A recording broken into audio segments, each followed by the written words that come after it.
안녕하십니까. 비익조 국어 강사 최동민입니다. 자, 이번 시간부터는 문장 성분에 대해서 같이 한번 배워볼 텐데요.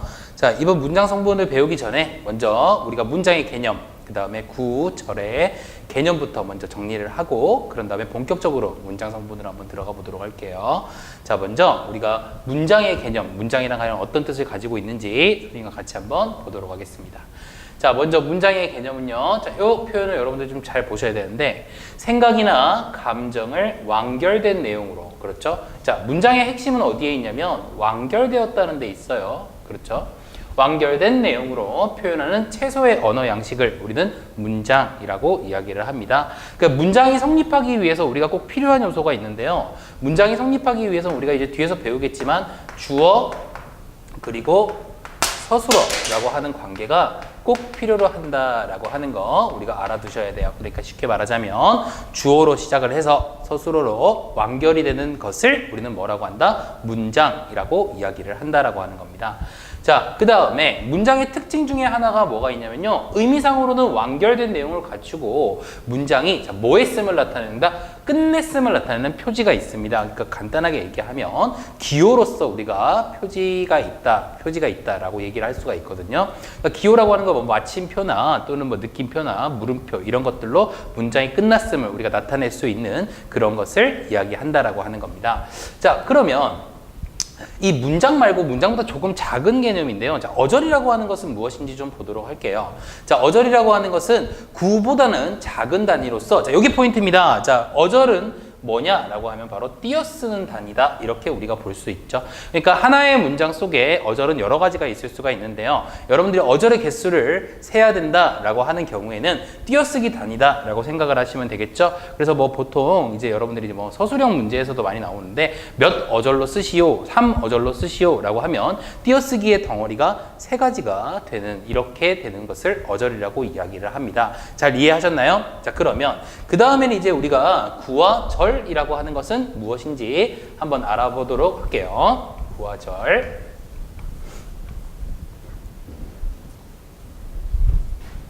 자, 구절은요, 여러분들이 이제 많이들 헷갈려 하시는데 어떤 부분이 같고 어떤 부분이 다른지를 여러분들이 좀 보셔야 돼요. 자, 먼저 보겠습니다. 구절. 구의 의미부터 보면은 둘 이상의 단어가 모여서 자, 하나의 단어와 동등한 기능을 하는 것을 우리는 구라고 이야기를 합니다. 자, 문장에서 일정한 기능을 담당하는 문법 단위이기도 하죠.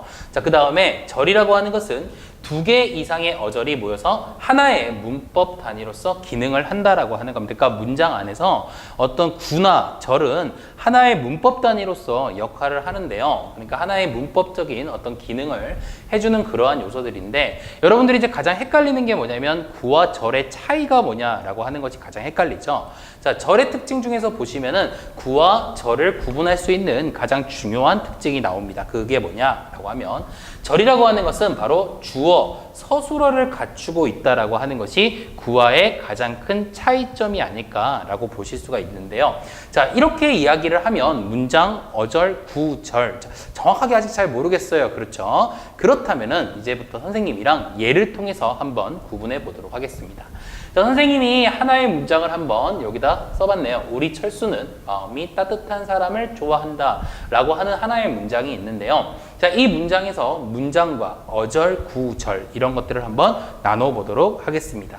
자, 먼저 문장이라고 하는 개념은 무슨 내용이냐라고 하면, 자, 완결된 표현, 그러니까 주어부터 서술어까지의 완결된 표현이라고 했으니까, 그렇죠, 문장이라고 하는 것은 간단해요. 자, 우리부터 시작을 해서 자, 어디까지? 좋아한다 라고 하는 개념까지가 바로 전체 문장이 되겠네요. 그래서 개수로 따지면 몇 개가 되느냐? 오로지 1개밖에 없다라고 하는 것을 알 수가 있고요. 자, 그 다음에 어절은 아까 선생님이 뭐라 그랬죠? 그렇죠, 띄어쓰기 단위라 그랬습니다. 자, 이 문장의 띄어쓰기 단위 한번 보도록 할게요. 자, 띄어쓰기가 여기 한번, 자, 2개, 3개, 4개, 5개, 그리고 마지막으로 이렇게까지 띄워주면은 자, 하나, 둘, 셋, 넷, 다섯, 6번의 띄어쓰기 덩어리가 나오죠. 바로 그래서 어절의 개수는 몇 개가 된다라고 하면 6개의 어절이 나와 있다라고 하는 걸 볼 수 있고요.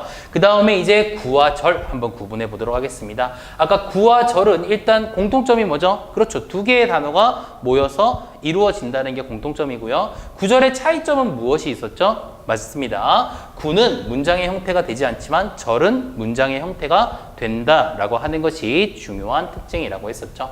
자, 여기서 선생님이랑 한번 구와 절을 구분해 보면요. 모든 것이 다 구가 되고 절이 되는 것은 아니에요. 자, 여기 보시면은 우리 철수라고 하는 말이 있죠. 그렇지, 우리 철수. 자, 철수는 철수인데, 자, 바로 어떤 철수다? 우리 철수다라고 하는 수식어가 있어요. 그렇죠.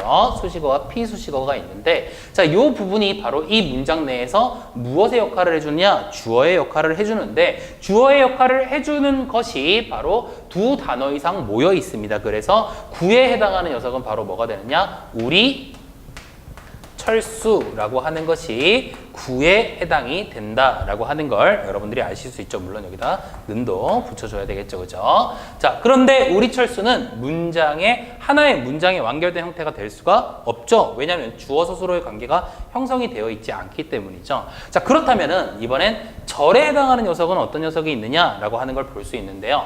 자, 이 문장 내에서 자, 보세요. 관용어의 역할을 해주는 게 뭐가 있죠? 관용어 아직 안 배웠지만, 그러니까 이 체온을 꾸며주는 역할을 해주는 게 뭐가 있냐면 요 따뜻한이라고 하는 말이 보일 거예요. 그런데 따뜻한이라는 말은 무엇이 따뜻하죠? 마음이 따뜻하죠. 그래서 요 부분 있죠? 마음이 따뜻한 요 부분이 뒤에 있는 뭐를 꾸며주고 있다? 사람을 꾸며주고 있어요. 그런데 요 마음이 따뜻하다 어때요? 문장의 형태가 성립이 됩니다. 그렇죠? 그렇기 때문에 절에 해당하는 건 바로 마음이 따뜻한이라고 하는 말이 절의 형태가 될 수 있다는 거죠. 요 따뜻한이라고 하는 말을 바꿔놓으면 따뜻하다라는 말로 바꿀 수가 있기 때문에요. 자, 여러분들이 하나의 문장 형태가 될 수 있다는 걸 볼 수 있겠죠. 물론 우리가 뒷 시간에도 좀 배우겠지만 얘가 지금 아까 어떤 역할을 해준다 그랬죠? 그렇죠. 뒤에 있는 체온을 수식해주는 그러한 역할을 해준다 그랬습니다. 그래서 얘를 우리는 절은 절인데 어떤 절이냐?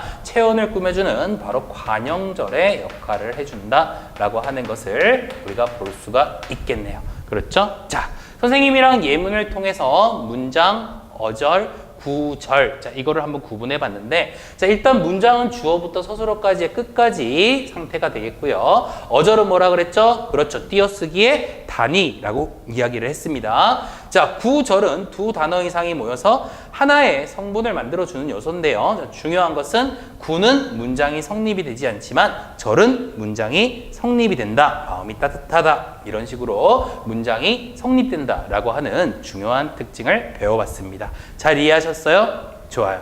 자, 우리가 다음 시간부터 이제 문장 성분을 하나하나 굉장히 세세하게 한번 배워볼 텐데요. 그 전에 문장 성분이라고 하는 것은 어떤 것들이 돼 있는지 그거를 먼저 정리를 해보면서 큰 맥락으로 정리를 먼저 하고요. 그런 다음에 우리가 이제 하나씩 세부적으로 한번 배워보도록 할게요. 자, 문장 성분은 일단 크게 세 가지로 먼저 나눕니다. 그 첫 번째가 뭐냐면 주성분이라는 녀석이 있거든요.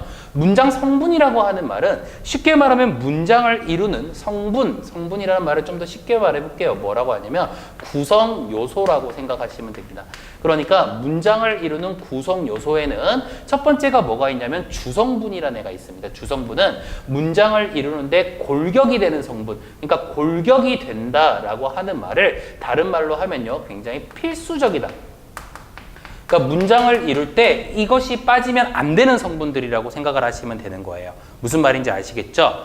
자, 어떤 녀석들이 있냐면 주성분에는 이런 녀석들이 있습니다. 주어, 서술어, 목적어, 보어. 자, 이 네 가지들은 문장에서 빠지면 문장의 의미가 성립되지 않습니다. 자, 잘 기억하시고요. 자, 주성분이 있다면 그 다음에 무슨 성분이 있느냐? 부속 성분이라는 녀석이 있네요. 자, 부속 성분은 주로 주성분을 뭐 해주는 역할을 한다? 맞아요. 수식해주는 그러한 기능을 한다는 거죠. 그러니까 꼭 잊지 않아도 된다는 얘기예요. 빠져도 문장의 큰 의미에는 변함이 없다라고 하는 얘기가 되겠죠. 자, 그러면 부속 성분에는 어떤 녀석이 있느냐? 관형어랑, 오타네요. 자, 부상어가 아니라 부사어가 있습니다. 자, 여기까지 여러분들이 정리를 하실 수가 있겠네요. 다시 주성분에는 뭐가 있다고요? 주어, 서술어, 목적어, 보어. 그런 다음에 부속성분에는 뭐가 있다? 이 주성분을 수식해주는 관형어, 부사어 이 두 가지가 있습니다. 자, 마지막으로 한 개 더 있는데 바로 독립성분이라는 녀석이 있습니다. 독립성분은 다른 문장 성분과는 관련성이 전혀 없는 그러한 성분인데요. 자, 어떤 녀석들을 독립성분이라고 하냐면 딱 하나밖에 없죠. 독립어밖에 없습니다. 다시 한번 정리해 봅시다. 자, 문장 성분은 뭐라고요? 구성 요소입니다. 문장을 이루고 있는 구성 요소들이고요. 그 다음에 문장 성분을 크게 주성분과 부속성분과 독립성분 이 세 가지로 나누는데 주성분은 필수적이에요. 자, 빠지면 문장의 의미가 통용되지 않습니다. 자, 부속성분은 주성분을 수식해주는 역할을 하기 때문에 뭐 뺀다 하더라도 문장에 크게 의미 변화는 없습니다. 좀 더 세부적인 뜻을 만들어주는 그런 역할을 하겠죠. 자, 그 다음에 독립성분 같은 경우에는 다른 문장 성분과는 관련이 없는 그런 성분들이 되겠습니다. 바로 뭐가 있다? 독립어가 거기에 해당이 됩니다. 다음 시간부터는 선생님이랑 여기 나와 있는 주성분, 부속성분, 독립성분 이것을 하나하나 세부적으로 한번 나눠보려고 하는데요. 자, 잘 듣고 여러분들이 이제 문장 성분을 잘 알아야지만 뒤에 배우는 문장 구조를 또 잘 이해할 수 있으니까 집중 잘해서 선생님이랑 끝까지 한번 완강해 보도록 하겠습니다.